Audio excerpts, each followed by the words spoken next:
Wasabi guys, welcome back to some spoilers for new Capenna's Commander product. This time around we are getting 5 Commander decks, but before we get into it, first I would like to remind you, if you have not already, please do subscribe to the channel. First one we have to talk about is Unhello the Painter, a 3-mana blue, black, and red vampire assassin, a 1/3 with Death Touch. The first instant or sorcery spell you cast each turn has Casualty 2. As you cast that spell, you may sacrifice a creature with power 2 or greater. When you do, you copy this spell, and you may choose new targets for the copy. So nothing too new here in the colors aside from the actual Casualty keyword. Spellslinger and Grixis colors have kind of gone pretty well together. However, Unhello could actually combine an Aristocrat strategy with a Spellslinger strategy, something that isn't super common. This may end up being pretty awkward considering there hasn't really been a commander to encourage this playstyle and encourage it in a way where I think it would actually work. The one thing it does have going for it though is that it is a 3-mana commander option, making it a little bit more flexible mid to late game. Next up we have Hensy Toolbox Torre, black, red, and green Devil Rogue, a 3/3.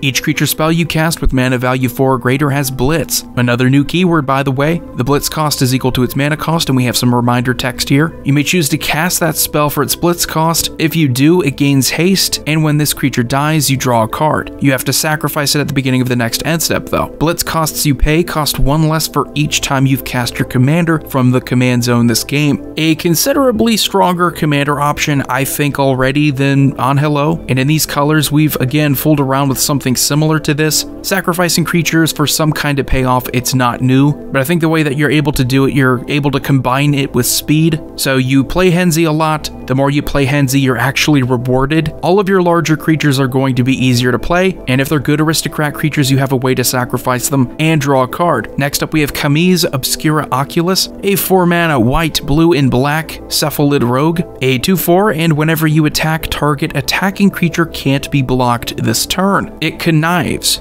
Then choose another attacking creature with lesser power. That creature gains double strike until end of turn. So you're seeing this in Esper for new Capenna, and that is a bit of a change to what we typically see in Esper, where it's something having to do with artifacts or control. Making it all about combat, getting good attack triggers, I think is pretty cool. You are also able to play Voltron with this commander, since when you attack, you get to choose any target attacking creature, so it could be kameez here. That's super cool. I really would like to experiment with this. So far we have Hensy and kameez pretty much making decent commander options so far. Unhello's a little bit of a question mark. We have Kit Kanto next. Mayhem Diva, a 4-mana red, green, and white Catbird Druid, a 3/3, and whenever Kit Kanto enters the battlefield, create a 1/1 green and white citizen creature token. At the beginning of combat on each player's turn, you may tap 2 untapped creatures you control. When you do, target creature that player controls gets +2/+2 and gains trample until end of turn. Goad that creature. So we get the return of Goad here in a Naya-colored commander option, of course, Marisi being a previous one. Something about cats wanting to goad things. I think this could work. I don't know if it's going to be super strong, but I do like playing more political, and this does seem like it would be a very political commander option that would also take advantage of numbers. Nothing that I think is exceptionally strong here, just something that might be fun.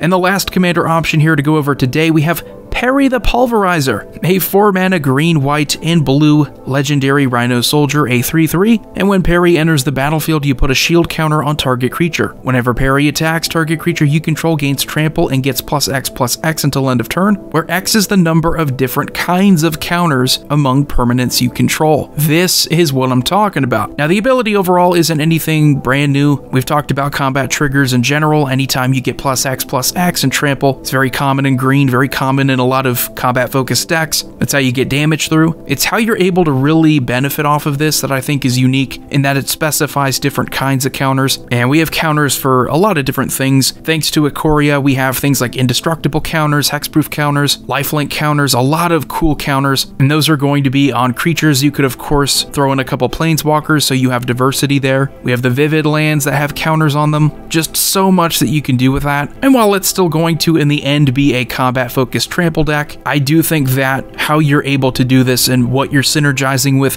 is going to make it worth it. So overall, I don't think these are bad commander options. Wizards definitely went out of their way to make sure that they introduced something new, which is something that I appreciate. Here you have the Casualty keyword, you have the Blitz keyword, you have Connive, You bring back goad, but you also have a way to fool around with different counter types. Definitely, in my opinion, better than the previous year's Big Commander set products. And so far, this whole set is looking pretty cool. So let me know what you think in the comment section. Again, subscribe if you have not. It's what keeps this channel going. Thank you so much. I will see you all next time.